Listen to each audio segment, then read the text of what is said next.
Priority നമ്മൾ എപ്പോഴും പറയുന്ന ഒരു വേർഡാണ്. നമ്മുടെ റെസിഡൻസിന്റെ കെയർ എല്ലാം പ്രയോറിറ്റി ബേസ്ഡ് ആയിട്ടായിരിക്കും നമ്മൾ കൊടുക്കുന്നതെന്ന്. അതുപോലെ തന്നെ വളരെ ഇമ്പോർട്ടൻ്റ് ആയിട്ടുള്ള ഒരു കാര്യമാണ് പ്രയോറിറ്റി ഇൻ ഡോക്യുമെന്റേഷൻ. നമ്മുടെ ഫോളോവേഴ്സിലുള്ള ഒരാൾ എന്നോട് ഷെയർ ചെയ്തിട്ടുള്ള ഒരു എക്സ്പീരിയൻസ് ആണ് ഞാനിന്ന് നിങ്ങളോട് പറയുന്നത്. ഈ കുട്ടിയുടെ നൈറ്റ് ഷിഫ്റ്റിൽ ഒരു റെസിഡന്റിന് ഫോൾ ഉണ്ടാവുന്നു. പ്രോപ്പറായിട്ടുള്ള അസസ്മെന്റും കാര്യങ്ങളും എല്ലാം ചെയ്ത് ഡോക്യുമെന്റ് ചെയ്ത് നെക്സ്റ്റ് ഡേ ഹാൻഡ് ഓവർ കൊടുത്തു. റെസിഡന്റിന് ഇഞ്ചുറിയും കാര്യങ്ങളും ഒന്നും ഇല്ലായിരുന്നു. അപ്പോൾ നൈറ്റ് ഷിഫ്റ്റിന് നെക്സ്റ്റ് ഡേ വന്ന ടൈമിൽ ഈ ഡേ സ്റ്റാഫ് ആ കുട്ടിയെ ബ്ലെയിം ചെയ്യുന്ന രീതിയിൽ സംസാരിച്ചു. അതിനവർ പറഞ്ഞ റീസൺ, കുട്ടി അസസ്മെന്റ് ചെയ്തിരിക്കുന്നത് റെസിഡന്റിനെ മൂവ് ചെയ്തതിന് ശേഷം മാത്രമാണ്. അതെന്തുകൊണ്ടാണ് അവരതെങ്ങനെ മനസ്സിലാക്കിയതെന്ന് വെച്ചാൽ, ഈ കുട്ടിയുടെ ഡോക്യുമെന്റേഷൻ റെസിഡന്റിന് ഫോൾ ഉണ്ടായി, ഡേറ്റ് ആൻഡ് ടൈമും കാര്യങ്ങളും എല്ലാം എഴുതി വൈറ്റൽ സയൻസ് എടുത്തു. അതിനുശേഷം ഹോയിസ്റ്റ് യൂസ് ചെയ്തു റെസിഡന്റിനെ ട്രാൻസ്ഫർ ചെയ്തു.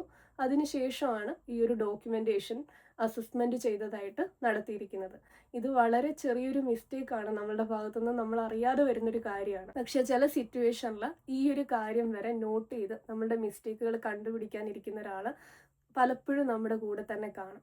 സോ ഇതുപോലുള്ള ചെറിയ ചെറിയ കാര്യങ്ങൾ നിങ്ങൾ നോട്ട് ചെയ്യുക, അത് റിപ്പീറ്റ് ആകാതെ നോക്കുക.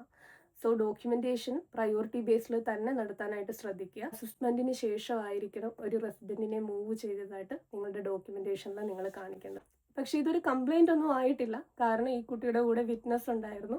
അവരവരോട് പറഞ്ഞു. ആകെ പറ്റിയൊരു തെറ്റ് ഡോക്യുമെന്റേഷനിൽ വന്നൊരു കാര്യം മാത്രമാണ്. അസസ്മെന്റ് ചെയ്തതിന് ശേഷം മാത്രമാണ് ഈ കുട്ടി റെസിഡന്റിനെ ട്രാൻസ്ഫർ ചെയ്തിരിക്കുന്നത്.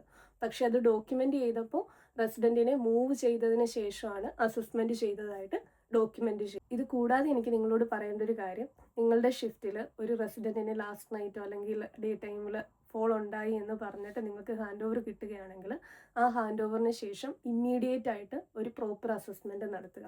ചില സിറ്റുവേഷനിലെങ്കിലും നമ്മൾ കാണാറുണ്ട്, ഒരു റെസിഡന്റിനെ ചില സ്റ്റാഫ് പ്രോപ്പറായിട്ട് അസസ് ചെയ്തില്ല എന്നുണ്ടെങ്കിൽ ആ ഷിഫ്റ്റിൽ വർക്ക് ചെയ്യുന്നവരുടെ തലയിലായിരിക്കും ആ ഒരു പ്രോബ്ലം വരുന്നത്. സോ ഒരു പ്രോപ്പർ അസസ്മെന്റ് നടത്തിയതിന് ശേഷം മാത്രമായിരിക്കണം നിങ്ങൾ അന്നത്തെ ഡേ സ്റ്റാർട്ട് ചെയ്യേണ്ടത്. അപ്പോൾ ഇന്ന് ഇത്രയേ ഉള്ളൂ. Thank you very much.